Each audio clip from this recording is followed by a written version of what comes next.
అధ్యక్ష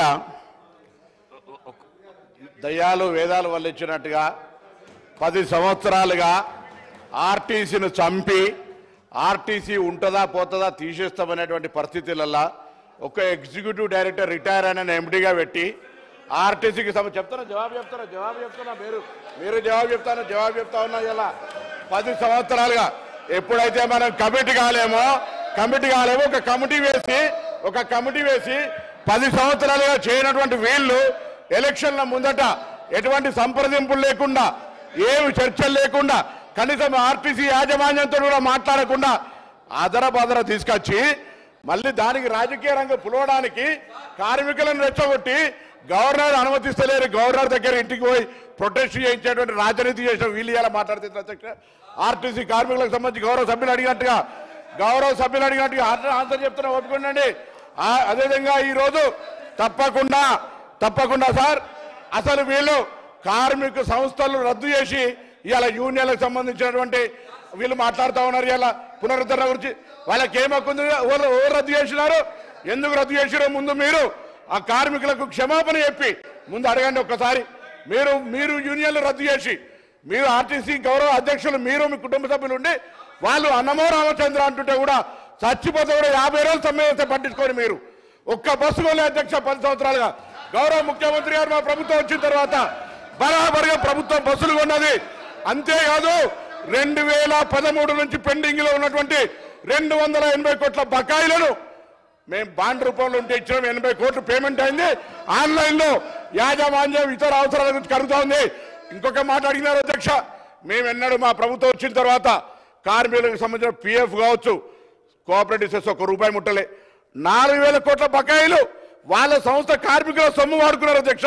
ఇవాళ ఆర్టీసీ 7000 కోట్ల అప్పులతోటి మాకు అప్పచెప్పితే ఈరోజు ప్రభుత్వం మహాలక్ష్మి పథకం కింద నెలకు 300 కోట్లు ఇచ్చారు అధ్యక్ష. ఇప్పటికే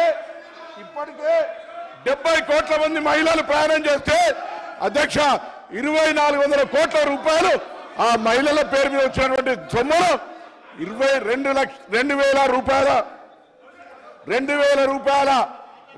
కోట్లను ప్రభుత్వం తరఫున ఆర్టీసీకి ఇచ్చినాం. ఆర్టీసీ ఇంకొక మాట చెప్తా ఉన్నారు, కారుణ్య నియామకాలకు సంబంధించి అధ్యక్ష కారుణ్య నియామకాల పాలసీ ఎవరు తెచ్చినా ఇంకా సరళీకృతం చేసి ఈరోజు ఆర్టీసీ కార్మికుల కుటుంబాలందరికీ కూడా ఆధారం ఇస్తా ఉన్నాం. మేమేం ఎన్నడే జీవోలు మార్చలే. తప్పకుండా ఆర్టీసీ కార్మికుల కుటుంబాల నుంచి చనిపోయిన వాళ్ళతో పాటుగా ఆరోగ్యం బాగలేనటువంటి వాళ్ళకు కూడా వాళ్ళ పిల్లలకు ఉద్యోగాలనే పాలసీ తీసుకొచ్చాం అధ్యక్ష. ఆర్టీసీ తార్నాక హాస్పిటల్ను కూడా ఇవ్వాలనే మొన్ననే ఎంఆర్ఐతో పాటుగా సిటీ స్కాన్ తీసుకొచ్చి క్యాత్ ల్యాబ్ దాకా అభివృద్ధి చేసి ఆర్టీసీ కార్మికులతో పాటుగా అనేకం తీసుకుపోయే ప్రయత్నం చేస్తాను అధ్యక్ష. అదేవిధంగా ఈరోజు 45 లక్షలు ప్రయాణం చేసే సంస్థ 56 లక్షల మందిని ప్రయాణం చేస్తున్నారు అధ్యక్ష ఈరోజు. అంతేకాదు 3000 కొత్త బస్సులకు సంబంధించి వారు అడుగుతా ఉన్నారు ఉద్యోగాలకు సంబంధించి అడుగుతా ఉన్నారు 3035 మంది ఉద్యోగులకు నియామకం చేసిన అవును అధ్యక్ష. ఆర్టీసీ ఇలా వాళ్ళందరికీ ధన్యవాదాలు చెప్తా ఉన్నా. నా సంస్థలో ఉన్నటువంటి ఆర్టీసీ డ్రైవర్లు కండక్టర్లందరికీ సభా వేదిక ద్వారా మా ప్రభుత్వం తరఫున అభినందన తెలియజేస్తున్నాం అధ్యక్ష. అవును ఓవర్లోడ్ అవుతా ఉంది, కానీ ఓవర్లోడ్ చేస్తే కూడా ఇలా పని భారం పెరిగిన మాట వాస్తవం, కానీ వాళ్ళందరికీ డబల్ పేమెంట్ ఇస్తాను అధ్యక్ష. 8 గంటల తర్వాత పనిచేసే వాళ్లకు వాళ్ళ శ్రమదోపిడి చేయొద్దని మీ దగ్గర బస్సులు ఎక్కడోడు లేడు, మా దగ్గర 100% ఇలా 95% యాక్యుపెన్సీ ఉంది అధ్యక్ష. నష్టాల నుంచి తీసుకొని ఇలా లాభాల బాటలా ఈ 3 నెలలకు తీసుకుంటే ఆపరేషన్ లాస్ నుంచి ఓవర్కమ్ అయి బయటకు పోతాను. ఆర్టీసీ ఉంటుందో ఉండనేటువంటి పరిస్థితుల్లో నేను చెప్పిన అధ్యక్ష.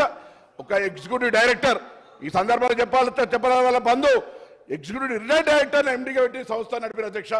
50 రోజులు సమ్మె చేస్తే పట్టించుకోలేదు అధ్యక్ష. వీళ్ళు ఎలా కమిటీ కాకపోవడంతో ఒక కమిటీ వేసి ఇక దోపిడి ఎలక్షన్లు అమ్ముకుంటే 50,000 ఆర్టీసీ కుటుంబాలు వ్యతిరేకిస్తున్నాయి, మనం గెలవలేం కావచ్చు అనేటువంటి ఆలోచనతోటి ఆర్టీసీ కార్మికులకు ఒక ఈ భూతత్వం రేటు చూపించారు అధ్యక్ష. అయినా వాళ్ళు ఇవాళ ఈ ప్రభుత్వాన్ని ఆశీర్వదించారు కాబట్టి మీరు పెండింగ్ లో ఉన్నటువంటి 2017 నుంచి 21 పిఆర్సీ ఇచ్చిన 21%, వాటితో పాటుగా 2013 నుంచి ఉన్నటువంటి బకాయిలు ఎవరిచ్చిన అధ్యక్ష బకాయిలు 280 కోట్లు శాంక్షన్ చేసాం. అవును పంపిణీలో జాప్యం జరుగుతుండొచ్చు, తప్పకుండా ఈ వేదిక ద్వారా ఈ సభ ద్వారా ఇప్పటికే ప్రభుత్వం 80 కోట్లు ఇచ్చింది, మిగతా కూడా ఇస్తామనే మాట మనం చేస్తా ఉన్నాం. అదేవిధంగా ఈరోజు వాళ్ళు ఏదైతే ఆదరాబాదర అధ్యక్ష డేటు 15వ తారీఖు 29వ తేదీ నాడు వీళ్ళు క్యాబినెట్ చేసి దాని తర్వాత 10 తారీఖు నాడు నోటిఫికేషన్ వచ్చింది అధ్యక్ష. వీళ్ళు దీని గురించి మాట్లాడతారు, ముసలి కన్నీరు కాలుస్తారు. నిజంగా ఆర్టీసీ కార్మికులకు ముందు చిత్తశుద్ధి ఉంటే 10 సంవత్సరాలుగా ఆర్టీసీని ఎందుకు చంపే ప్రయత్నం చేశారు?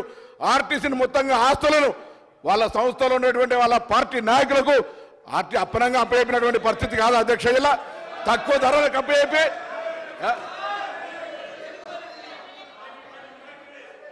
మీ శాసనసభ్యులకు ఆనాడు మీ ఇష్టం ఉన్నట్టుగా ఆర్టీసీ ఆస్తులు ఇచ్చుకున్నటువంటి పరిస్థితి కాదు అధ్యక్ష.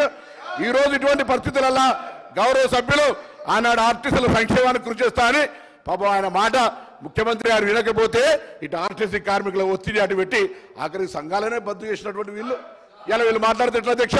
అందుకే తప్పకుండా మా ప్రభుత్వానికి ఆర్టీసీ సంక్షేమం, ప్రజల రవాణా సౌకర్యం, ఆ విధంగా కార్మికుల సంక్షేమం మా బాధ్యత. మేము ఈ 3 అంశాలను స్ఫూర్తిగా తీసుకొని ఎక్కడ కూడా